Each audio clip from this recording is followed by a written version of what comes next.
একদিন এক জঙ্গলে এক সিংহ বসে ভাবছে। আজ অনেকক্ষণ ধরে কিছুই খাইনি, কিছু একটা শিকার করতে হবে। ঠিক তখনই একটা বুদ্ধিমান শিয়াল এসে সামনে পড়ল।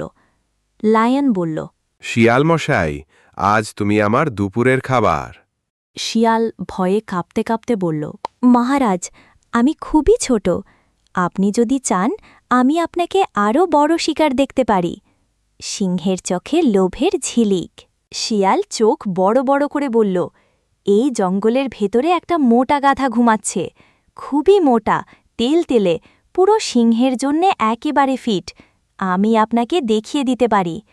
শিয়াল তারপর সিংহকে এমন এক জায়গায় নিয়ে গেল যেখানে একটা পুরনো কুয়া ছিল। সে বলল, এই কুয়ার ভেতরেই সেই মোটা গাধা ঘুমাচ্ছে। কুয়ায় তাকান, দেখবেন তার মুখ।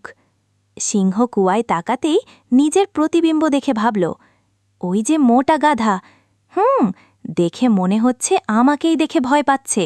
সিংহ লাফ দিয়ে কুয়ায় ঝাঁপ দিল। ঝাঁপ গাধার বদলে পড়ল জলে। শিয়াল খিলখিল করে হাসতে হাসতে বলল, বুদ্ধির কাছে বডি কিচ্ছুই না। গুড লাক সিংহ ভাই। অতিরিক্ত লোভে পড়লে বুদ্ধিমানের ফাঁদে পড়তেই হয়। এমন সুন্দর ও শিক্ষামূলক গল্প যদি ভালো লাগে তাহলে অবশ্যই লাইক দিও, কমেন্ট করে মতামত জানাও আর বন্ধুদের সঙ্গে শেয়ার করতেও ভুলো না।